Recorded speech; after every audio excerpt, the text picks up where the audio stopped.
Hey guys, welcome back to my channel. Hey Bidiko. പുതിയൊരു വീഡിയോയിലേക്ക് എല്ലാവർക്കും സ്വാഗതം. അപ്പോൾ കുറച്ച് ദിവസമായിട്ട് വീഡിയോസ് ഒന്നും ഇടാൻ കഴിഞ്ഞില്ല. എനിക്ക് മോഡൽ എക്സാംസും കാര്യങ്ങളൊക്കെ ആയിട്ട് അത്യാവശ്യം ടൈറ്റായിട്ടാണ് സ്കെഡ്യൂൾ പോകുന്നത്. എല്ലാവരോടും സോറി പറയാണ്.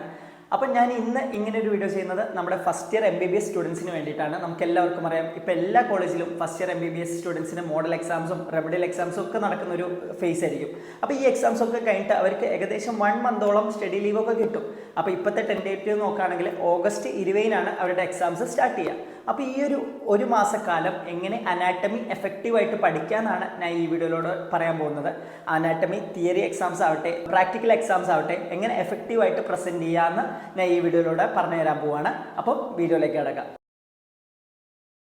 നമുക്കറിയാം, ഒരു first year MBBS university exams എന്ന് പറഞ്ഞാൽ ഏറ്റവും കൂടുതൽ സ്റ്റുഡൻസ് പേടിക്കുന്ന ഒരു എക്സാം ആയിരിക്കും അനാറ്റമി എക്സാം. പക്ഷേ നമ്മളൊന്ന് ആലോചിക്കുകയാണെങ്കിൽ, ഒന്ന് എളുപ്പത്തിൽ പഠിക്കുകയാണെങ്കിൽ, ഒന്ന് പ്രോപ്പറായിട്ട് കൺസ്ട്രക്ട് ചെയ്തിട്ട് നല്ല രീതിക്ക് പഠിക്കുകയാണെങ്കിൽ ഏറ്റവും സിമ്പിളായിട്ട് നമുക്ക് ഫേസ് ചെയ്യാൻ പറ്റുന്ന ഒരു എക്സാമാണ് അനാറ്റമി എക്സാം. അപ്പോൾ ഞാൻ ഈ വീഡിയോയിൽ ടോപ്പിക് വൈസ് ആയിരിക്കും കാര്യങ്ങളൊക്കെ പറയാൻ പോകുന്നത്. ആദ്യം നമുക്ക് തിയറി എങ്ങനെ പഠിക്കണം എന്ന് ഞാൻ പറയും, പിന്നെ തിയറിയിൽ നമ്മൾ ആൻസർ പേപ്പർ എങ്ങനെ പ്രസൻറ്റ് ചെയ്യണം എന്ന് പറയും. അത് കഴിഞ്ഞിട്ട് പ്രാക്ടിക്കൽ എക്സാമിനേഷൻ ഹാളിലേക്ക് പോകുമ്പോൾ നമ്മൾ എന്തൊക്കെ ശ്രദ്ധിക്കണം എന്ന് കാര്യങ്ങളൊക്കെ പറഞ്ഞിട്ട് നമ്മൾ അനാറ്റമി എക്സാമിനെ മൊത്തത്തിലൊന്ന് കവർ ചെയ്യാനാണ് ശ്രമിക്കുന്നത്. അപ്പോൾ അനാറ്റമി ഒരു എക്സാം പ്രിപ്പറേഷനെ പറ്റി പറയുകയാണെങ്കിൽ ഇനി ഏകദേശം ഒരു മാസം അല്ലെങ്കിൽ ഒരു 50 ദിവസത്തോളം നമുക്ക് ബാക്കിയുണ്ട്. അപ്പോൾ ഈ ഒരു 50 ദിവസം വാരി വലിച്ച് നമ്മൾ ഈ സാധനം പഠിച്ചില്ലല്ലോ അപ്പോൾ പെട്ടെന്ന് അത് പഠിക്കാം, ഈ സാധനം പഠിച്ചില്ലല്ലോ അപ്പോൾ പെട്ടെന്ന് അത് പഠിക്കാം, അങ്ങനെ വാരി വലിച്ച് പഠിക്കാതെ പ്രോപ്പർ ആയിട്ടുള്ള ഒരു പ്ലാനിങ്ങിൽ വേണം നമ്മൾ പഠിക്കാൻ പോകുന്നത്. നമുക്കറിയാം, ക്വസ്റ്റ്യൻ പേപ്പർ എങ്ങനെയാണ് സെറ്റ് ചെയ്യുന്നതെന്ന് നമുക്ക് ഇപ്പോൾ തന്നെ മനസ്സിലായിട്ടുണ്ടാവും. അങ്ങനെ പേപ്പർ 1, 2 ആയിട്ട് 100 മാർക്കിനാണ് തിയറി എക്സാംസ് നടക്കുന്നത്. അപ്പം ആദ്യം നമ്മൾ ജസ്റ്റ് പേപ്പർ 1-ലെ ഇമ്പോർട്ടൻറ്റ് പോർഷൻസ് ഒക്കെ ഒരു പേപ്പറിൽ എഴുതി വെക്കുക, പേപ്പർ 2-ലെ ഇമ്പോർട്ടൻറ്റ് പോർഷൻസ് ഒക്കെ ഒരു പേപ്പറിൽ എഴുതി വെക്കുക. അപ്പോൾ ഈ ഒരു ഇമ്പോർട്ടൻറ്റ് പോർഷൻസ് നമ്മൾ ഉദ്ദേശിക്കുന്നത് ഇനിയുള്ള ഒരു മാസക്കാലം ആദ്യം പ്രീവിയസ് ഇയർ ക്വസ്റ്റ്യൻ പേപ്പർ എന്തൊക്കെയാണ് ചോദിച്ചതെന്ന് ആദ്യം കവർ ചെയ്യണം. അപ്പോൾ എന്നിട്ട് മതി ബാക്കി ടോപ്പിക്സ് ഒക്കെ കവർ ചെയ്യാൻ പോകുന്നത്. അപ്പോൾ പ്രീവിയസ് ഇയർ ക്വസ്റ്റ്യൻ പേപ്പർ സൈഡിൽ വെച്ചിട്ട് എല്ലാ ഇമ്പോർട്ടൻ്റ് ആയിട്ടുള്ള ക്വസ്റ്റ്യൻസും എഴുതി വെച്ചിട്ട് നമ്മൾ ഏതൊക്കെ ടോപ്പിക്ക് കവർ ചെയ്യുന്ന ഒരു പ്രോപ്പർ ആയിട്ടുള്ള പ്ലാനിങ് ആദ്യം നമ്മൾ സെറ്റ് ചെയ്യണം. പിന്നെ രണ്ടാമത്, നമ്മൾ അനാറ്റമി പഠിക്കുമ്പോൾ എപ്പോഴും ഇമാജിനേറ്റീവ് ആയിട്ട് പഠിക്കണം. അപ്പം കൂടുതൽ ഡയഗ്രാംസും കൂടുതൽ സ്ട്രക്ചേഴ്സും ഒക്കെ കാണുന്ന ഒരു ടെക്സ്റ്റ് ബുക്ക് ആയിരിക്കും അല്ലേ. അപ്പം നമ്മൾ ഇമാജിനേറ്റീവ് എത്രത്തോളം കൂടുതൽ നമ്മൾ ഇമാജിനേറ്റീവ് ആവണമെന്നോ അത്രത്തോളം നമ്മൾ തലയിൽ നിൽക്കുകയാണ് ചെയ്യുന്നത്. അനാറ്റമി ഒരിക്കലും ബൈഹാർട്ട് ചെയ്യാൻ പറ്റില്ല. എക്സാമ്പിൾ നമ്മൾ ബൈസെപ്സിനെ പറ്റി പഠിക്കുകയാണെങ്കിൽ നമ്മൾ ജസ്റ്റ് ഇവിടെ ഒരു ബൈസെപ്സ് ആലോചിക്കണം, അതിൻ്റെ ഒറിജിൻ ആലോചിക്കണം, അതിവിടെ ഇൻസേർട്ട് ചെയ്യുന്നത് ആലോചിക്കണം. അങ്ങനെ ആലോചിച്ച് പഠിക്കുന്തോറും ഈ ഒരു അനാറ്റമി എളുപ്പമായിട്ട് മാറാണ് ചെയ്യുന്നത്. അപ്പം നമ്മുടെ ഉള്ളിലുള്ള സ്ട്രക്ചേഴ്സ് എങ്ങനെ പഠിക്കുന്നല്ലേ, നമ്മൾ ജസ്റ്റ് ഒന്ന് ഇമാജിൻ ചെയ്യാം. നമ്മുടെ വയറിൻ്റെ ഉള്ളിൽ കിഡ്നി, നമ്മുടെ വയറിൻ്റെ ഉള്ളിലെ സ്റ്റൊമക്ക്. അപ്പോൾ ഇത് ജസ്റ്റ് ഇമാജിൻ ചെയ്ത് പഠിക്കുമ്പോൾ കൂടുതൽ എളുപ്പമാവുകയാണ് ചെയ്യുന്നത്. പിന്നെ ഇനിയുള്ള ഒരു മാസക്കാലം നല്ലോണം ഡയഗ്രാംസ് ഒക്കെ വരച്ച് പഠിക്കുക തന്നെ വേണം. അപ്പം നമുക്കറിയാം, ഒരു അനാറ്റമി ക്വസ്റ്റ്യൻ പേപ്പറിൽ ഏറ്റവും കൂടുതൽ മാർക്സ് വരുന്നത് നമ്മൾ ഡയഗ്രാം വരയ്ക്കുന്നതിലാണ്. അപ്പം ഡയഗ്രാംസ് നല്ല രീതിക്ക് വരച്ച് പഠിക്കുക. അപ്പം ഡയഗ്രാംസ് വരയ്ക്കുമ്പോൾ അതിൻ്റെ പ്രോപ്പറായിട്ടുള്ള കളർ കോമ്പിനേഷൻസ് ഉപയോഗിച്ച് തന്നെ വരയ്ക്കുക. നമ്മൾ വിചാരിക്കും ഇപ്പോഴേ എന്തിനാ കളർ കോമ്പിനേഷൻ, അതൊരു പ്രാക്ടീസ് ആയിട്ട് മാറട്ടെ. നമ്മൾ ജസ്റ്റ് ഇപ്പോൾ ഒരു മസിൽസിൻ്റെ പിക്ചർ വരയ്ക്കുകയാണെങ്കിൽ ജസ്റ്റ് ഓറഞ്ച് കളറൊക്കെ കൊടുക്കുക, നെർവ് സപ്ലൈ ആണെങ്കിൽ മഞ്ഞ കൊടുക്കുക, ലിഗമെന്റ് ഉണ്ടെങ്കിൽ പച്ച കൊടുക്കുക. അങ്ങനെ അതിൻ്റെ കളർ കോമ്പിനേഷൻസിൽ തന്നെ വരച്ച് പഠിക്കുമ്പോൾ ആ ഒരു ഇമേജ് നമ്മുടെ ബ്രെയിനിൽ പ്രിൻ്റ് ആവുകയാണ് ചെയ്യുന്നത്. അപ്പം കൂടുതൽ പ്രാവശ്യം റിപ്പീറ്റ് ആയിട്ട് ഇത് പ്രാക്ടീസ് ചെയ്യുമ്പം ആ ഒരു ഇമേജ് പ്രിൻ്റ് ആയിട്ട് നമുക്ക് ആ ഒരു ക്വസ്റ്റ്യൻ വന്നാൽ ഒന്നുമില്ലെങ്കിൽ ആ ഡയഗ്രാമെങ്കിലും വരയ്ക്കാനുള്ള ഒരു രീതിക്ക് എത്തുകയാണ് ചെയ്യുന്നത്. അപ്പം ഡയഗ്രാംസ് ഒക്കെ വരച്ച് തന്നെ പഠിക്കുക. അടുത്തൊരു ടോപ്പിക്കാണ് ന്യൂറോ അനാറ്റമി. ന്യൂറോ അനാറ്റമി ഇല്ലാണ്ട് എന്താ അനാറ്റമി എക്സാം അല്ലേ. അപ്പോൾ അധികം അതിൽ ഡയഗ്രാംസ് തന്നെ ആയിരിക്കും. അപ്പോൾ എല്ലാ കുട്ടികൾക്കും അറിയാം അത്യാവശ്യം പാടുള്ള ഡയഗ്രാംസ് തന്നെ ആയിരിക്കും. അപ്പോൾ ഈ ഒരു ഡയഗ്രാംസ് കൂടുതൽ ടൈം വരച്ച് തന്നെ നമുക്ക് പഠിക്കാൻ പറ്റുള്ളൂ. അപ്പോൾ ക്രേനിയൽ നെർവ്സിൻ്റെ ആവട്ടെ അല്ലെങ്കിൽ ഏതൊരു ഡയഗ്രാം ആവട്ടെ, നമ്മൾ കൂടുതൽ ടൈം അതിൻ്റെ കളർ കോമ്പിനേഷൻ വെച്ച് വരച്ച് തന്നെ പഠിക്കണം. അപ്പോൾ ചില ഷുവർ ക്വസ്റ്റ്യൻസ് ഉണ്ട്. നമ്മൾ 10 ക്രേനിയൽ നെർവ്സ് 12 ക്രേനിയൽ നെർവ്സ് നോക്കിയാൽ അതിലൊരു ക്വസ്റ്റ്യൻസ് ഷുവർ ആണ്. അങ്ങനെ ഷുവർ ക്വസ്റ്റ്യൻസ് ഒക്കെ നമ്മൾ കൺഫേം ആക്കി തന്നെ പോകണം. എൻ്റെ യൂണിവേഴ്സിറ്റി എക്സാമിന് ക്രേനിയൽ നെർവ് ഒരു ഡയഗ്രാം വരയ്ക്കാനായിട്ട് ഒരു 4 മാർക്ക് ക്വസ്റ്റ്യൻ ഉണ്ടായിരുന്നു. അപ്പം ന്യൂറോ അനാറ്റമി നല്ല വെയിറ്റേജ് ഉള്ള ഒരു ടോപ്പിക് തന്നെയാണ്. അപ്പം അതിൽ നമ്മൾ എത്രത്തോളം കളർ കോമ്പിനേഷൻസ് വെച്ച് റിപ്പീറ്റഡ് ആയിട്ട് വരച്ച് പഠിക്കുന്നോ അത്രത്തോളം നമ്മുടെ തലയിൽ നിൽക്കുകയാണ് ചെയ്യുന്നത്. ഹിസ്റ്റോളജിക്കും എംബ്രിയോളജിക്കും നല്ല രീതിക്ക് ഒരു ഇമ്പോർട്ടൻസ് കൊടുക്കുക. ഞാനെന്ന് പറഞ്ഞാൽ ഹിസ്റ്റോളജി ജസ്റ്റ് പ്രാക്ടിക്കൽ എക്സാമിനേ വരുള്ളൂ എന്ന് പറഞ്ഞിട്ട് ഹിസ്റ്റോളജിക്ക് അധികം ഇമ്പോർട്ടൻസ് കൊടുക്കാത്ത ഒരു വ്യക്തിയായിരുന്നു. പക്ഷേ എൻ്റെ യൂണിവേഴ്സിറ്റി എക്സാം ക്വസ്റ്റ്യൻ പേപ്പർ നോക്കുകയാണെങ്കിൽ ഒരു 2-3 ക്വസ്റ്റ്യൻസ് ഹിസ്റ്റോളജിയിൽ നിന്ന് ചോദിച്ചിട്ടുണ്ടായിരുന്നു. അപ്പോൾ ആ ഒരു ക്വസ്റ്റ്യൻസ് ചോദിച്ചപ്പോൾ എനിക്ക് ഒരു പാടായിട്ടാണ് തോന്നിയത്. അപ്പോൾ നിങ്ങൾ എല്ലാ ഇമ്പോർട്ടൻറ്റ് ഹിസ്റ്റോളജി ടോപ്പിക്സും, ഹിസ്റ്റോളജി ഡയറക്റ്റ് ആയിട്ട് ചോദിക്കണമെന്നൊന്നുമില്ല, ഒരു എസ്സേയിൽ ഒരു സബ് ക്വസ്റ്റ്യൻ ആയിട്ടോ അല്ലെങ്കിൽ ഒരു 6 മാർക്ക് ക്വസ്റ്റ്യൻ്റെ ഒരു സൈഡ് ക്വസ്റ്റ്യൻ ആയിട്ടൊക്കെ ആയിരിക്കും ചോദിക്കുക. ഒരു മെയിൻ ഓർഗനെ പറ്റി ചോദിച്ചു, write the essay about this ലെങ്ങോ അല്ലെങ്കിൽ write essay about other organ എന്നൊക്കെ ചോദിച്ചിട്ട് അതിന്റെ സബ് ക്വസ്റ്റ്യൻ ആയിട്ട് മെൻഷൻ ദ ഹിസ്റ്റോളജി ഓൾസോ അല്ലെങ്കിൽ draw the histological figure also എന്നായിരിക്കും ചോദ്യം വരിക. അപ്പം നമ്മൾ എല്ലാ മേജർ ആയിട്ടുള്ള ഓർഗൻസിന്റെയും എല്ലാ മേജർ ആയിട്ടുള്ള ടിഷ്യൂസിന്റെ ഒക്കെ ഹിസ്റ്റോളജിയും പഠിച്ചു വെക്കുക. പിന്നെ എംബ്രിയോളജി വെരി വെരി ഇമ്പോർട്ടൻ്റ് ആണ്. എംബ്രിയോളജിയിൽ നിന്ന് 1-2 ക്വസ്റ്റ്യൻസ് ഷുവർ ആണ്. ഒരു 10 മാർക്ക് അല്ലെങ്കിൽ 15 മാർക്കോളം നമുക്ക് എംബ്രിയോളജിയിൽ നിന്ന് എക്സ്പെക്ട് ചെയ്യാം. അപ്പം എംബ്രിയോളജിയിൽ എല്ലാം പിക്ചറൈസ് ആയിട്ട് നമുക്ക് തോന്നും എംബ്രിയോളജി പാടല്ലേ, എങ്ങനെ വായിച്ച് മനസ്സിലാക്കും, ഓരോ സ്റ്റേജസ് അല്ലേ, ഓരോ സ്റ്റേജസ് ഓഫ് ഡെവലപ്മെന്റ് അല്ലേ. ശരിയാണ്, എംബ്രിയോളജി അത്യാവശ്യം പാട് തന്നെയാണ്. പക്ഷേ അത് ഇമാജിനേറ്റീവ് ആയിട്ട് ഇങ്ങനെ ഡെവലപ്പ് ആവുമെന്ന് നമ്മൾ ഇമാജിൻ ചെയ്തിട്ട് അതിന്റെ പ്രോപ്പർ ഡയഗ്രാംസ് ഒക്കെ വരച്ച് പഠിക്കുകയാണെങ്കിൽ ഏറ്റവും എളുപ്പത്തിൽ നമ്മൾ 1-2 പ്രാവശ്യം വായിച്ചാൽ തന്നെ പിന്നെ തലേന്ന് പോവാത്ത രീതിക്ക് പഠിക്കാൻ പറ്റുന്ന ഒരു സാധനമാണ് എംബ്രിയോളജി. അപ്പോൾ എംബ്രിയോളജിക്ക് അതിൻ്റെതായിട്ടുള്ള ഇമ്പോർട്ടൻസ് കൊടുക്കുക. നല്ല ഇമാജിനേറ്റീവ് ആയിട്ട് സ്റ്റെപ്പ് ആയിട്ട് ഡയഗ്രാംസ് വരച്ച് പഠിക്കുകയാണെങ്കിൽ എംബ്രിയോളജി വളരെ എളുപ്പമാണ്, വളരെ ഈസി ആയിട്ട് നമുക്ക് സ്കോർ ചെയ്യാൻ പറ്റുകയാണ്. പിന്നെ ഇനിയുള്ള ഒരു മാസക്കാലം നമ്മൾ എസ്സേകൾ മാത്രം പഠിക്കരുത്.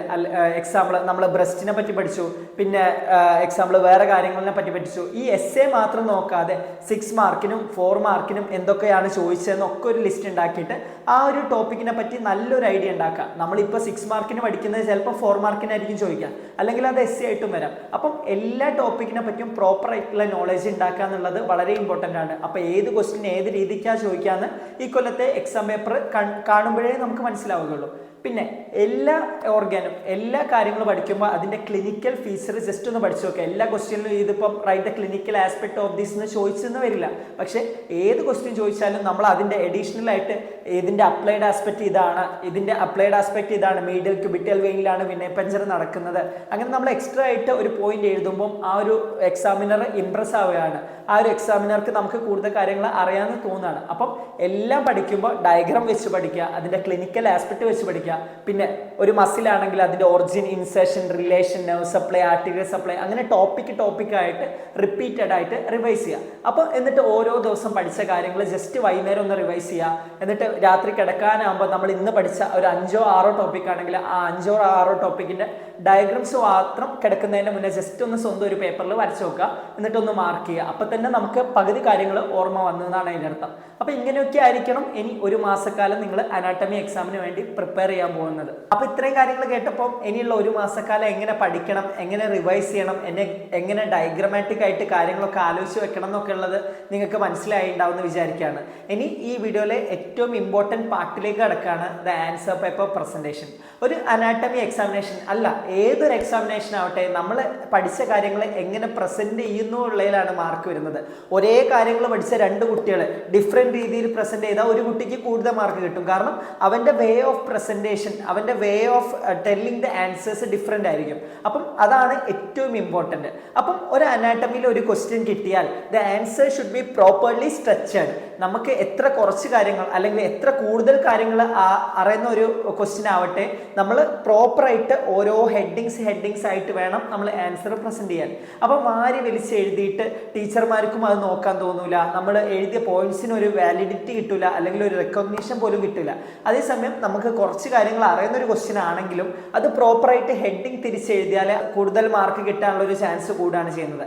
പിന്നെ എല്ലാ ക്വസ്റ്റ്യനും നമ്മൾ ഡയഗ്രാം വെച്ചിട്ട് വേണം റെപ്രസെന്റ് ചെയ്യാൻ. ഒരു മസിൽ ചോദിച്ചോ, അല്ലെങ്കിൽ ഒരു ഓർഗൻ ചോദിച്ചോ, അല്ലെങ്കിൽ ഒരു സിസ്റ്റം ചോദിച്ചോ, ഒരു അനാട്ടമിക്കൽ ബെഡ് ചോദിച്ചു, എന്ത് ചോദിച്ചാലും അത് പ്രോപ്പറായിട്ട് ഡയഗ്രാം വെച്ചിട്ട് പ്രോപ്പറായിട്ട് കളർ കോഡ് വെച്ചിട്ട് റെപ്രസെന്റ് ചെയ്താൽ അതിന് കിട്ടുന്ന മാർക്ക് വളരെയധികം കൂടുകയാണ് ചെയ്യുന്നത്. ഒരു കാര്യങ്ങൾ തിയറിയിൽ എത്ര ഒരു പേജ് എഴുതുന്നതും ആ ഒരു കാര്യം തിയറി ഒരു വേണ്ട വാലിഡ് ആയിട്ടുള്ള 3-4 പോയിന്റ്സ് എഴുതിയിട്ട് അതിന്റെ പ്രോപ്പർ ആയിട്ടുള്ള ലേബിൾഡ് ഡയഗ്രാം വരയ്ക്കുന്നതും രണ്ടിനും ഒരേ വെയിറ്റേജ് തന്നെയാണുള്ളത്. അപ്പം ഡയഗ്രമാറ്റിക് റെപ്രസെന്റേഷൻ വളരെ ഇമ്പോർട്ടൻ്റ് ആണ്. ആ ഡയഗ്രമാറ്റിക് റെപ്രസെന്റേഷനിൽ we should take care of the colour codes. ഒരു ആർട്ടറി ലാബിൽ ചെയ്യുകയാണെങ്കിൽ റെഡ് കളർ, ഒരു വെയിൻ ലാബിൽ ചെയ്യുകയാണെങ്കിൽ ബ്ലൂ കളർ, ഒരു ലിഗമെന്റ് ലാബിൽ ചെയ്യുകയാണെങ്കിൽ ഗ്രീൻ കളർ, ലിംഫ് നോഡിന് ഒരു ഗ്രീൻ ഡോട്ട്, അങ്ങനെ കറക്റ്റ് ആയിട്ട് ഫാറ്റിനാണെങ്കിൽ നമ്മൾ യെല്ലോ ഉപയോഗിക്കണം. അങ്ങനെ കറക്റ്റ് ആയിട്ടുള്ള കളർ കോഡ് കൂടെ ഉപയോഗിച്ച് നമ്മളൊരു ഡയഗ്രാം വരയ്ക്കുമ്പോൾ നമ്മൾ ആ ടെക്സ്റ്റ് ബുക്കിലെ പിക്ചർ അല്ലെങ്കിൽ ആ ഒരു അനാട്ടമിയിലെ ആ ഒരു കോൺസെപ്റ്റ് നല്ലോണം മനസ്സിലാക്കിയെന്ന് എക്സാമിനറിന് മനസ്സിലാവുകയാണ് ചെയ്യുന്നത്. അപ്പം പ്രോപ്പറായിട്ട് നീറ്റായിട്ട് ഡയഗ്രാം വരച്ച് എല്ലാ ക്വസ്റ്റ്യൻസും എക്സ്പ്ലെയിൻ ചെയ്യാം. ഇനി സപ്പോസ് ഒരു മസിലിന്റെ ക്വസ്റ്റ്യൻ ആണ് കിട്ടുന്നത്, നമ്മൾ ഏതൊക്കെ സബ് ടോപ്പിക്സ് ആണ് ഇമ്പോർട്ടൻ്റ് ആയിട്ട് കവർ ചെയ്യുന്നത് ജസ്റ്റ് ഒരു ബ്രീഫായിട്ട് പറയുകയാണെങ്കിൽ ആ ഒരു മസിലിന്റെ ഒറിജിൻ, ആ ഒരു മസിലിന്റെ ഇൻസേർഷൻ, ആ ഒരു മസിലിന്റെ റിലേഷൻസ്, ആ മസിലിന്റെ നെർവ് സപ്ലൈ, ആർട്ടീരിയൽ സപ്ലൈ, പിന്നെ ആ ഒരു മസിലിന്റെ ഫങ്ഷൻസ് എന്താണ്, അങ്ങനെ ഓരോ ക്വസ്റ്റിനും സ്പെസിഫിക് ആയിട്ടുള്ള ഒരു ഇതുണ്ടാവും. ഒരു വെയിൻസിനെ പറ്റിയാണെങ്കിൽ അതിന്റെ ഒറിജിന്, അതിന്റെ ട്രിബ്യൂട്ടറീസ്, അതിന്റെ കമ്മ്യൂണിക്കേഷൻസ്, അതിന്റെ പോകുന്ന ആ ഒരു വഴി, എല്ലാ കാര്യങ്ങളും പറയണം. അപ്പോൾ ഓരോ ക്വസ്റ്റിനും ഓരോ ഡിഫറെന്റ് ടൈപ്സ് ഓഫ് ഹെഡിങ്സിലാണ് നമ്മൾ ആ ഒരു ആൻസർ പ്രസന്റ് ചെയ്യുന്നത്. പിന്നെ അടുത്തൊരു പോയിന്റ് എന്ന് പറഞ്ഞാൽ ഏത് ക്വസ്റ്റ്യൻ ചോദിക്കുകയാണെങ്കിലും അതിന്റെ ക്ലിനിക്കൽ ഫീച്ചർ എന്ന് ഇട്ടിട്ട് ഒരു അണ്ടർലൈൻ ഒക്കെ ചെയ്തിട്ട് നമ്മൾ ആ ഒരു ക്ലിനിക്കൽ ഫീച്ചറും കൂടെ എഴുതണം. അപ്പോൾ ഏത് ക്വസ്റ്റ്യന്റെയും ക്ലിനിക്കൽ ആ ഒരു കോറിലേഷനും കൂടെ എഴുതിയാൽ ആ ഒരു എക്സാമിനർ ഇംപ്രസ് ആവുകയാണ്. ആ ഒരു എക്സാമിനർക്ക് നമുക്ക് അതിന്റെ അനാട്ടമി നോളജിനുപരി അത് എങ്ങനെ ക്ലിനിക്കലി കോറിലേറ്റ് ആവുന്നു നമുക്കറിയാവുന്ന ആ ഒരു എക്സാമിനറിന് മനസ്സിലാവുകയാണ് ചെയ്യുന്നത്. അതുവഴി മാർക്ക് കൂടുകയാണ് ചെയ്യുന്നത്. അപ്പം proper structured, proper diagram with colour codes, with proper colour codes, പിന്നെ നമ്മൾ ക്ലിനിക്കൽ കോറിലേഷൻസ് എഴുതണം. ഹിസ്റ്റോളജിന്റെ ഇമ്പോർട്ടൻസ് എന്നാണ്. പല ക്വസ്റ്റ്യനിലും സബ് ക്വസ്റ്റ്യൻസ് ആയിട്ട് ഹിസ്റ്റോളജി ചോദിക്കുന്ന ഒരു ട്രെൻഡ് നമ്മൾ കാണാറുണ്ട്. അപ്പോൾ പല കുട്ടികളും പ്രാക്ടിക്കൽ എക്സാമിനേഷന് മാത്രമാണ് ഹിസ്റ്റോളജി എന്നുള്ള രീതിക്ക് അത് മാറ്റി വെക്കേണ്ട ഒരു ശീലം കാണുന്നുണ്ട്. അപ്പം ഹിസ്റ്റോളജി നിങ്ങൾ കുറച്ച് നോക്കുക. അറ്റ്ലീസ്റ്റ് എല്ലാ സാധനങ്ങളും അതിൻ്റെ സ്പെഷ്യൽ ഫീച്ചർ വെച്ചിട്ട് ജസ്റ്റ് വരയ്ക്കാനും ഒരു 2-3 ഹിസ്റ്റോളജിക്കൽ പോയിന്റ് എഴുതാനെങ്കിലും പഠിക്കാം. അപ്പോൾ മേജർ ആയിട്ടുള്ള എസ്സേയിലും അല്ലെങ്കിൽ 6 മാർക്ക് ക്വസ്റ്റ്യനിലൊക്കെ ഒരു സബ് ക്വസ്റ്റ്യൻ ആയിട്ടോ അല്ലെങ്കിൽ ഒരു 4 മാർക്ക് ക്വസ്റ്റ്യൻ ആയിട്ടോ draw the histological figure and write some 1 or 2 points എന്നൊക്കെ പറഞ്ഞ് ക്വസ്റ്റ്യൻ വരാൻ ചാൻസ് ഉണ്ട്. അപ്പോൾ ഹിസ്റ്റോളജി തീരെ അവഗണിക്കാതെ ഹിസ്റ്റോളജി വരച്ചിട്ട് ഒരു 2-3 വാലിഡ് പോയിന്റ്സ് ജസ്റ്റ് നമ്മൾ ഓർത്ത് വെക്കുക. അത് വീണ്ടും റിവൈസ് ചെയ്യുക. സോ ഹിസ്റ്റോളജിക്കൽ ഇമ്പോർട്ടൻസും നമ്മൾ പറഞ്ഞു. പിന്നെ ഒരു കാര്യം എന്ന് പറഞ്ഞാൽ എക്സാമിനേഷൻ ഹാളിൽ നമ്മൾ ചെയ്യേണ്ട ഒരു കാര്യമാണ്. ഒരു എസ്സേ ചോദിച്ചു, ആ എസ്സേ ഇപ്പോഴത്തെ ട്രെൻഡ് എന്ന് പറഞ്ഞാൽ എസ്സേയിൽ തന്നെ സബ് ക്വസ്റ്റ്യൻസ് ഉണ്ടാവും. ഓരോ sub question 4 mark, 3 mark, 2 mark, 1 mark എന്ന് പറഞ്ഞ് ഡിവൈഡ് ചെയ്തിട്ടാണ് ആ ഒരു എസ്സേയുടെ 10 mark ഒപ്പിക്കുന്നത്.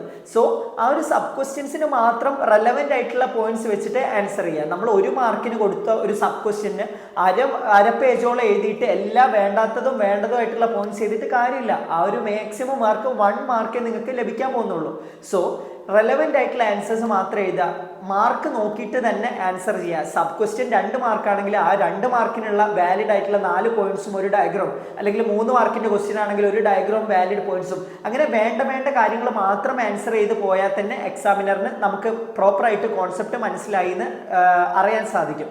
So time over consume ചെയ്യാതെ ടൈം പ്രോപ്പറായിട്ട് ഡിവൈഡ് ചെയ്തിട്ട് 2 എസ്സേ ഒരു അരമണിക്കൂറിലോ ഒരു 35 മിനിറ്റിലോ ഒക്കെ തീർക്കുന്നുള്ള രീതിക്ക് എടുത്തിട്ട് ബാക്കിയുള്ള ഒരു 2.5 മണിക്കൂർ ബാക്കിയുള്ള ക്വസ്റ്റ്യൻസിനൊക്കെ ഡിവൈഡ് ചെയ്ത് പ്രോപ്പറായിട്ട് നമ്മൾ ആൻസർ ചെയ്യുക. പിന്നെ ഇപ്പോഴത്തെ ഒരു പാറ്റേണിൽ MCQ പാറ്റേൺ ഉണ്ടാവും 20 മാർക്ക്. അതിൽ 15എങ്കിലും നമ്മൾ ഷുവർ ആക്കേണ്ട ഒരു കാര്യമാണ് നിങ്ങളെല്ലാവരും ശ്രദ്ധിക്കേണ്ടത്. MCQ മാക്സിമം ആലോചിച്ച് ആ ഒരു കിട്ടുന്ന അരമണിക്കൂർ മാക്സിമം ഉപയോഗിച്ചിട്ട് നമ്മൾ ഒരു 15 to 20 മാർക്സ് സെക്യൂർ ചെയ്താൽ തന്നെ നമ്മുടെ മാർക്ക് നല്ല രീതിക്ക് ഒരു അപ്ഗ്രഡേഷൻ സംഭവിക്കാനുള്ള ചാൻസ് ഉണ്ട്.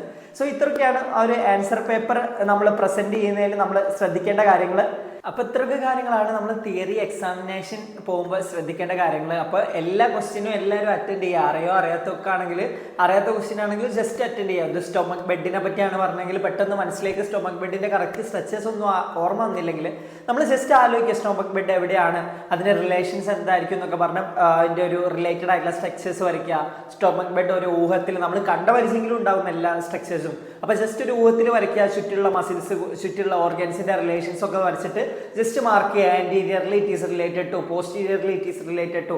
അങ്ങനെ നമുക്ക് അറിയാത്ത ക്വസ്റ്റ്യൻ ആണെങ്കിലും ജസ്റ്റ് ഡയഗ്രമാറ്റിക് ആയിട്ട് നമുക്ക് ഒരു പ്രാക്ടിക്കലായിട്ട് തോന്നുന്ന കാര്യങ്ങൾ ജസ്റ്റ് വരച്ചു വെക്കുക. അതിന്റെ ഏകദേശം നെർവ് സപ്ലൈ ഒക്കെ അറിയെങ്കിൽ ജസ്റ്റ് നെർവ് സപ്ലൈ വരച്ചിട്ട് ആ വരച്ച സ്ട്രക്ചർ വെച്ചിട്ടെങ്കിലും ആ ഒരു ക്വസ്റ്റ്യൻ എക്സ്പ്ലെയിൻ ചെയ്യുക. അങ്ങനെ എല്ലാ ക്വസ്റ്റ്യൻസും നോട്ട് അറ്റംപ്റ്റഡ് ആവാതെ ജസ്റ്റ് അറ്റംപ്റ്റ് ചെയ്യുക. ജസ്റ്റ് അറിയുന്ന സ്ട്രക്ചേഴ്സ് ഒക്കെ വരച്ചു വെക്കുക. ജസ്റ്റ് അറിയുന്ന റിലേഷൻസ് ഒക്കെ എഴുതുക. അപ്പം അങ്ങനെ എല്ലാം അടിപൊളിയായിട്ട് പഠിച്ച് നല്ല രീതിക്ക് എല്ലാവരും തിയറി എക്സാംസ് ഒക്കെ എഴുതാന്ന് ഞാൻ വിഷ് ചെയ്യാണ്. അങ്ങനെ തിയറി എക്സാംസ് ഒക്കെ കഴിഞ്ഞിട്ട് നമുക്ക് the second part of this വീഡിയോയിലേക്ക് കിടക്കാം, the practical examinations. Practical examination ഭയങ്കര അണ്ടർ റേറ്റഡ് ആണ്. ആക്ച്വലി നമ്മൾ ജസ്റ്റ് ഒന്ന് ചിന്തിച്ച് നോക്കിയാൽ തിയറി എക്സാമിനേക്കാൾ കുറച്ച് കാര്യങ്ങൾ പഠിച്ച് എന്നാൽ തിയറി എക്സാമിനേക്കാൾ കൂടുതൽ മാർക്ക് കിട്ടാനുള്ള ഒരു അവസരമാണ് practical examination. So practical examination ആരും എളുപ്പമാണ് വേഗം പഠിച്ച് തീർക്കാന്ന് പറഞ്ഞ് തിയറി എക്സാമിനേഷന്റെ ശേഷം പഠിച്ചു തുടങ്ങാമെന്ന് പറഞ്ഞ് മാറ്റി വെക്കരുത്. ഈ ലീവിൽ തന്നെ പ്രാക്ടിക്കൽ എക്സാമിനേഷന്റെ എല്ലാ സ്റ്റേഷൻസും നമ്മൾ കവർ ആയിട്ട് പോകണം. എല്ലാം നമ്മൾ പ്രിപ്പയർഡ് ആണോ. എന്നിട്ടൊരു റിവിഷൻ ഫേസ് മാത്രമേ നമ്മൾ തിയറി കഴിഞ്ഞിട്ടുള്ള ആ ഒരു ഗ്യാപ്പിൽ നമ്മൾ ചെയ്യാൻ പാടുള്ളൂ. അപ്പോൾ അനാട്ടമി പ്രാക്ടിക്കൽ എക്സാമിനേഷന് കുറേ അധികം സ്റ്റേഷൻസ് ഉണ്ട് അല്ലേ, നമുക്ക് എല്ലാവർക്കും അറിയാം. ആദ്യം നമ്മൾ കയറി ചെല്ലുമ്പോൾ ചിലപ്പോൾ ഗ്രോസ് സ്പോട്ടേഴ്സ് ആയിരിക്കും, അത് കഴിഞ്ഞിട്ട് ഗ്രോസ് ഡിസ്കഷൻ ഉണ്ടാവും.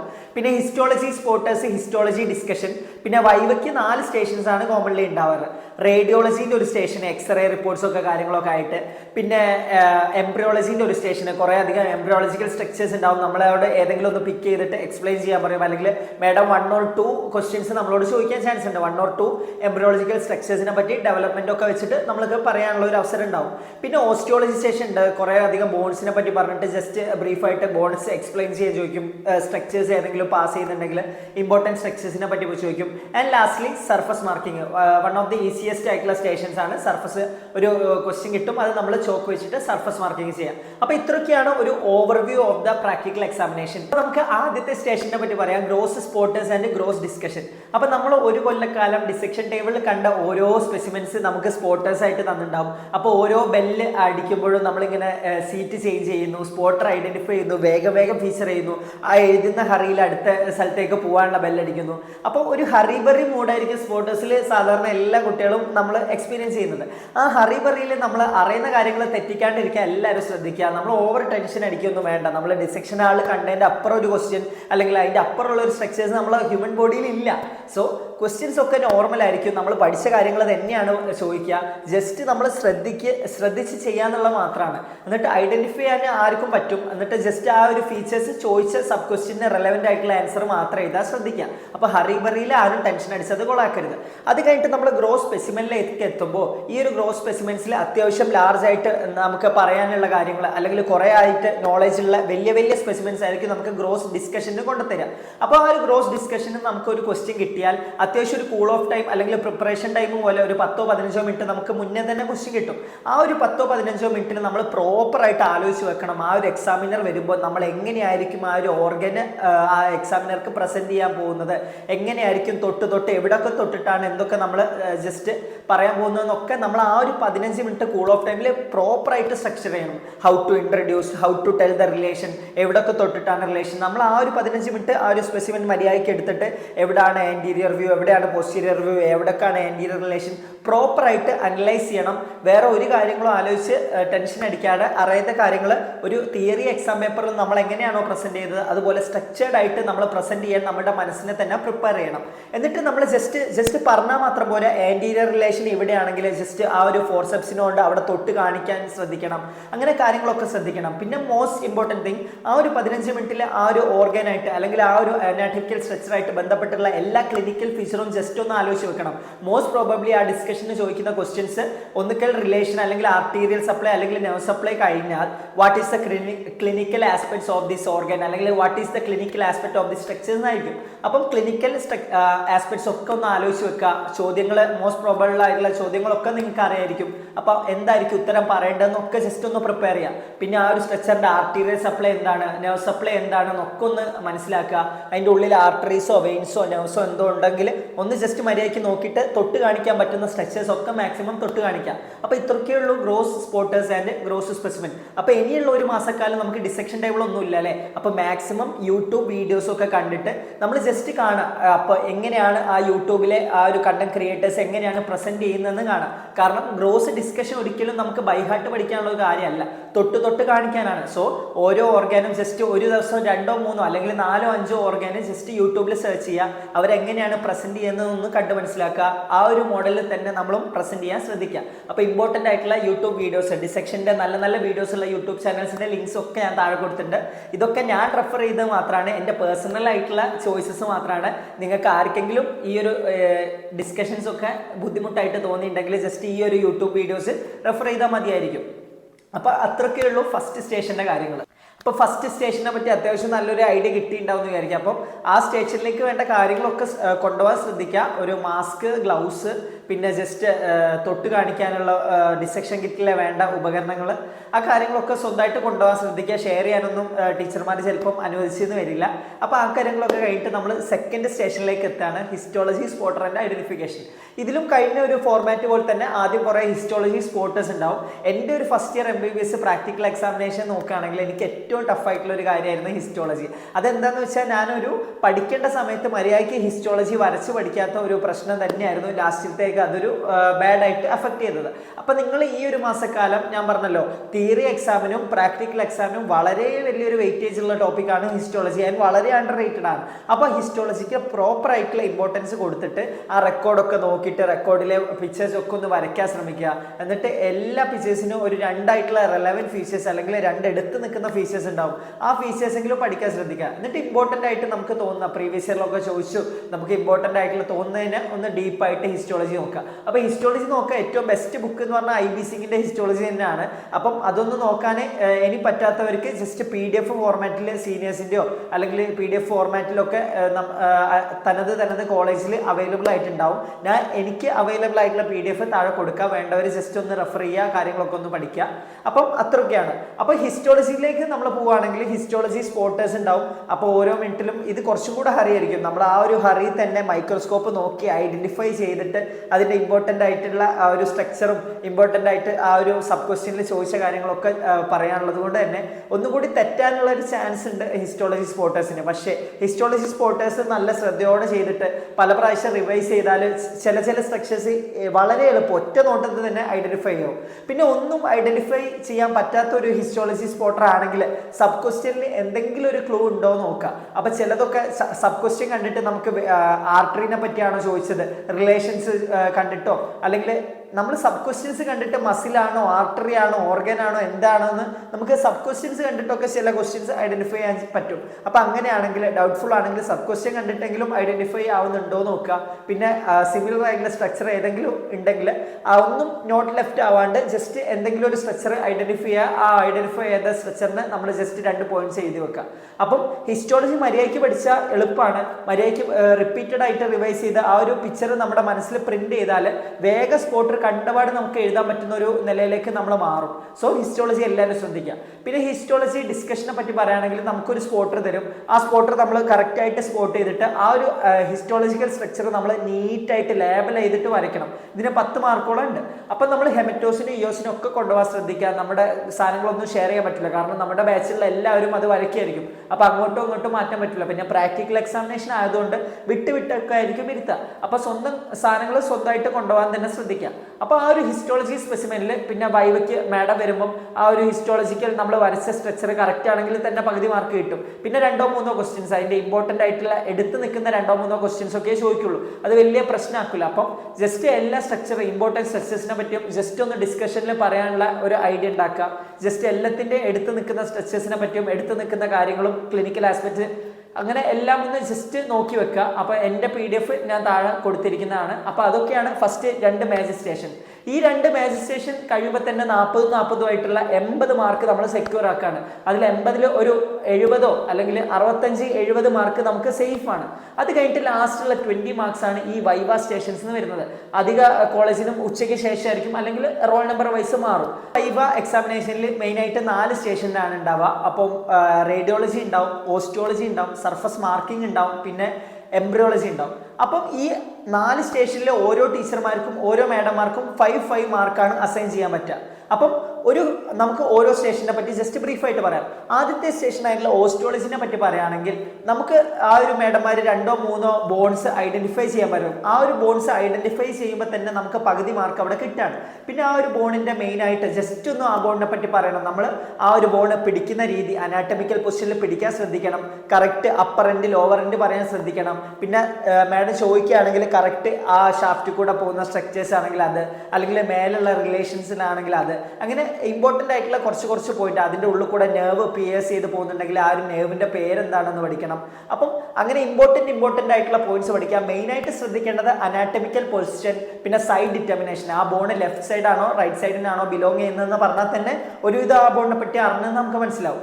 പിന്നെ നമ്മൾ 2-3 ബോൺ ഐഡന്റിഫൈ ചെയ്യാൻ പറ്റും. അപ്പം എല്ലാ ബോണും ഐഡന്റിഫൈ ചെയ്യാൻ ശ്രദ്ധിക്കുക. വേർട്ടിബ്രാസ് ഒക്കെ ആണെങ്കിൽ കുറച്ച് ടഫാണ് കാണുമ്പോൾ. അപ്പോൾ അതൊക്കെ ഒന്ന് ശ്രദ്ധിച്ചാൽ തന്നെ ഓസ്റ്റിയോളജി സ്റ്റേഷൻ ക്ലിയർ ആവും. പിന്നെ അടുത്ത സ്റ്റേഷൻ എന്ന് പറഞ്ഞാൽ എംബ്രിയോളജിയാണ്. നമ്മൾ പറഞ്ഞു തിയറിക്ക് വളരെ വെയിറ്റേജ് ഉള്ള ഒരു സാധനമാണ് എംബ്രിയോളജി. അപ്പോൾ തിയറിക്ക് തന്നെ എല്ലാവരും ഒരുവിധം തന്നെ പഠിച്ചിട്ടുണ്ടാവും. അപ്പം അതിൻ്റെ ഒരു പ്രാക്ടിക്കൽ സെഷനിലേക്ക് വരുമ്പോൾ ആ പ്രാക്ടിക്കലിൽ ആ ഒരു ഗ്രോസ് സ്പെസിമെൻ ഐഡന്റിഫൈ ചെയ്യാനാണ് നമ്മൾ ആദ്യം ശ്രദ്ധിക്കേണ്ടത്. ആ ഒരു എംബ്രിയോളജിക്കൽ സ്ട്രക്ചർ ഐഡന്റിഫൈ ചെയ്യാനാണ് നമ്മൾ ആദ്യം ശ്രദ്ധിക്കേണ്ടത്. അപ്പം എംബ്രിയോളജിന്റെ പല സ്ട്രക്ചേഴ്സ് ഉണ്ടാവും. 1 അല്ലെങ്കിൽ 2 അല്ലെങ്കിൽ 3 സ്ട്രക്ചേഴ്സിനെ പറ്റി ജസ്റ്റ് ബ്രീഫായിട്ട് പറയാൻ നമ്മളെ മേഡന്മാർ പറയും. അപ്പം ഫസ്റ്റ് ഐഡന്റിഫൈ ചെയ്യുമ്പോൾ തന്നെ നമുക്ക് തിയറിയിൽ പഠിച്ച കാര്യങ്ങൾ ഓർമ്മ വരിക. അപ്പോൾ ജസ്റ്റ് ഐഡന്റിഫൈ ചെയ്യുമ്പോൾ തന്നെ നമ്മൾ തിയറി പഠിച്ച കാര്യങ്ങൾ നമ്മുടെ മനസ്സിലേക്ക് വരണം. എന്നിട്ട് ആ ഒരു തിയറിയിൽ പഠിച്ച കാര്യങ്ങൾ തന്നെ ആ ഒരു സ്ട്രക്ചർ കയ്യിൽ വെച്ചിട്ട് ജസ്റ്റ് മാർക്ക് ചെയ്യുന്ന സ്ട്രക്ചേഴ്സ് ഒക്കെ ഉണ്ടെങ്കിൽ ജസ്റ്റ് ഓരോ സ്ട്രക്ചേഴ്സ് കാണിച്ചു കൊടുക്കുക. പിന്നെ അതിൻ്റെ ഡെവലപ്മെന്റൽ സ്റ്റേജ് പഠിക്കുക. പിന്നെ ജസ്റ്റ് 2-3 ഈസി ആയിട്ടുള്ള ക്വസ്റ്റ്യൻ തന്നെയായിരിക്കും വൈവയിൽ ചോദിക്കുന്നത്. അത് നല്ല കോൺഫിഡൻസിനോടെ ഉത്തരം പറയാം. പിന്നെ അത് കഴിഞ്ഞാൽ വരുന്നത് റേഡിയോളജിയാണ്. വളരെ എളുപ്പമായിട്ടുള്ള ഒരു സ്റ്റേഷനാണ് റേഡിയോളജി. കുറച്ച് എക്സ്റേ റിപ്പോർട്ട്സ് ഉണ്ടാവും. ഏതാ ചോദിക്കാന്ന് നമ്മുടെ എല്ലാ കുട്ടികൾക്കും ആദ്യം തന്നെ ഇൻഫർമേഷൻ കിട്ടിയിട്ടുണ്ടാവും. അപ്പോൾ ആ ഒരു എക്സ്റേ ആയിട്ടുള്ള ഫിഗേഴ്സ് ഒക്കെ ജസ്റ്റ് പഠിക്കുക. എന്നിട്ട് റിപ്പോർട്ട് ചെയ്യാൻ പ്രത്യേകം പഠിക്കുക. അപ്പോൾ റിപ്പോർട്ട് ചെയ്യുമ്പോൾ ആൻറ്റീരിയർ വ്യൂ ആണോ, പിന്നെ ആൻറ്റീരിയർ വ്യൂ ആണോ, പോസ്റ്റീരിയർ വ്യൂ ആണോ, പിന്നെ എന്താണ് വ്യൂ എന്നൊക്കെ കറക്റ്റായിട്ട് പറയാൻ ശ്രദ്ധിക്കുക. എന്നിട്ട് പ്രോപ്പർ വേ ഓഫ് റിപ്പോർട്ടിങ്ങിൽ തന്നെ ആ ഒരു ആൻസേഴ്സ് ഒക്കെ പഠിച്ചു വെക്കുക. അപ്പം ബേരിയം മീലാണെങ്കിൽ ബേരിയം മീൽ എവിടെയാണ് സ്ട്രക്ചർ, എവിടെയാണ് തൊട്ട് കാണിക്കേണ്ടത്, ബേരിയം മീൽ ഇതിൽ എവിടെയാണെന്ന് വെച്ചാൽ അവിടെ തൊട്ട് കാണിക്കണമെന്നൊക്കെ പ്രോപ്പറായിട്ട് മനസ്സിലാക്കുക. വളരെ എളുപ്പമായിട്ടുള്ള ഒരു സ്റ്റേഷനാണ്. സുഖമായിട്ട് 5-ൽ 5 മാർക്കും കിട്ടാനുള്ള ഒരു സ്റ്റേഷനാണ്. And last station surface marking. Surface മാർക്കിങ്ങിൽ ഒരുവിധം ചോദിക്കുന്ന ഇമ്പോർട്ടൻറ്റ് ക്വസ്റ്റ്യൻസ് ഒക്കെ ഞാൻ ഈ താഴെ കാണുന്ന PDF-ലുണ്ട്. അപ്പോൾ ആ ഒരു ഇമ്പോർട്ടൻറ്റ് ക്വസ്റ്റ്യൻസിനെ പറ്റി ജസ്റ്റ് ഒന്ന് നോക്കുക. ഇതിപ്പോൾ മെക്ബേർണീസ് പോയിന്റ് ആണെങ്കിൽ ആ മെക്ബേർണീസ് പോയിന്റിന്റെ സർഫസ് മാർക്കിംഗ് ഒക്കെ ചെയ്തിട്ട് ആ ഒരു മെക്ബേർണീസ് പോയിന്റ് റെലവൻസ് എന്താണെന്നും കൂടി ജസ്റ്റ് പഠിച്ചു വെക്കുക. നമ്മൾ പഠിക്കുന്ന സർഫസ് മാർക്കിംഗ് പോയിന്റ്സിൽ എന്തെങ്കിലും ക്ലിനിക്കൽ റെലവൻസ് ഉണ്ടെങ്കിൽ ജസ്റ്റ് ഒരു സബ് ക്വസ്റ്റ്യൻ ചോദിക്കുമ്പോൾ തിരിച്ച് പറയാനുള്ള രീതിക്ക് അത് പഠിച്ചു വെക്കുക. അങ്ങനെ നോക്കുകയാണെങ്കിൽ ഈ 5 വൈവ സ്റ്റേഷൻസും കഴിയുമ്പോൾ ഏകദേശം 20-ൽ നമുക്ക് 15+ മാർക്ക് ഷുവർ ആക്കാൻ കഴിയും. അപ്പോൾ ടോട്ടൽ നോക്കുകയാണെങ്കിൽ നമ്മൾ അനാട്ടമി പ്രാക്ടിക്കൽ എക്സാമിന് 80+ മാർക്ക് വാങ്ങാൻ അധികം വലിയ പാടുപെടേണ്ട ആവശ്യമൊന്നുമില്ല. വൃത്തിക്ക് നല്ലോണം തിയറി പഠിച്ചൊരു കുട്ടിയാണെങ്കിൽ അത്യാവശ്യം നല്ലൊരു എഫേർട്ട് ഇട്ടാൽ 75, 80, 85 ഈ റേഞ്ചിൽ മാർക്ക് നിങ്ങൾക്ക് കിട്ടും എന്നുള്ള ഷുവർ ആയിട്ടുള്ള കാര്യമാണ്. അപ്പോൾ ഇത്രയൊക്കെയാണ് അനാട്ടമി എക്സാമിനെ പറ്റിയുള്ള ഒരു ഓവർവ്യൂ. ഞാൻ തിയറിനെ പറ്റി പറഞ്ഞു, പ്രാക്ടിക്കൽ എക്സാമിനേഷനിൽ ശ്രദ്ധിക്കേണ്ട കാര്യങ്ങളൊക്കെ പറഞ്ഞു. ഈ കാര്യങ്ങളൊക്കെ ശ്രദ്ധിച്ചാൽ നിങ്ങൾ തിയറിയിൽ ഒരു 70 അല്ലെങ്കിൽ പ്രാക്ടിക്കലിൽ ഒരു 80 ഒക്കെ വാങ്ങി ടോട്ടൽ ഒരു 150 റേഞ്ചിൽ വാങ്ങിയാൽ തന്നെ നിങ്ങൾക്ക് 75% അപ് ടു ഡിസ്റ്റിങ്ഷൻ വരെ എത്താനുള്ള ഒരു ചാൻസ് ഉണ്ട്. അപ്പം ഡീസൻ്റ് ആയിട്ട് പാസ്സാവണം, ഒരു ഫസ്റ്റ് ക്ലാസ്സോടെ പാസ്സാവണം എന്നുള്ള കുട്ടിക്കും നല്ലൊരു രീതിക്ക് പഠിച്ചാൽ 65 to 75 മാർക്ക് റേഞ്ച് ഷുവർ ആയിട്ട് കിട്ടുന്ന ഒരു സബ്ജക്റ്റാണ് അനാട്ടമി. അപ്പം ഒന്നും ടെൻഷൻ അടിക്കാനില്ല. പ്രാക്ടിക്കൽ കൂളായിട്ട് അറ്റൻഡ് ചെയ്യുക. കോൺഫിഡൻ്റ് ആയിട്ട് അറിയുന്ന കാര്യങ്ങളെങ്കിലും തിരിച്ച് പറയാം. ഒന്നും അറിയില്ല എന്ന് പറയുന്നതിനേക്കാൾ നല്ലതാണ് എന്തെങ്കിലും ഒരു കാര്യങ്ങൾ ചോദിച്ചാൽ ജസ്റ്റ് എന്തെങ്കിലും അറിയെങ്കിലും അത് കോൺഫിഡൻ്റ് ആയിട്ട് തിരിച്ച് പറഞ്ഞാൽ തെറ്റാണെങ്കിലും മൈൻഡ് ആക്കാതെ അടുത്ത ക്വസ്റ്റ്യൻ നമ്മളോട് ചോദിക്കും. അപ്പം തിയറി എക്സാമും പ്രാക്ടിക്കൽ എക്സാമും എല്ലാവരും നല്ല രീതിക്ക് എഴുതുക. എനിക്ക് പറ്റുന്ന എല്ലാ യൂട്യൂബ് ചാനൽസിൻ്റെ ലിങ്കും എൻ്റെ കയ്യിലുള്ള PDF-ൻ്റെ എല്ലാ ഒരു ലിങ്കും ഒക്കെ താഴെ കൊടുത്തിട്ടുണ്ട്. വേണ്ടവരൊക്കെ റെഫർ ചെയ്യുക. അപ്പം ഇനിയുള്ള 1 മാസക്കാലം നല്ലോണം പഠിക്കുക. ഞാൻ സിൻസിയറായിട്ട് നിങ്ങളുടെ വിജയത്തിനും പ്രാർത്ഥിക്കുന്നതായിരിക്കും. അപ്പോൾ വീഡിയോ ഇഷ്ടമായിട്ടുണ്ടെങ്കിൽ ലൈക്ക് ചെയ്യുക, ഷെയർ ചെയ്യുക, സബ്സ്ക്രൈബ് ചെയ്യുക. ഇനിയും ഇതുപോലത്തെ വീഡിയോ വേണമെങ്കിൽ കമൻറ്റ് ബോക്സിൽ ജസ്റ്റ് പറയുക. അപ്പം പുതിയൊരു വീഡിയോ ആയിട്ട് കാണുന്നവരേക്കും ബൈ.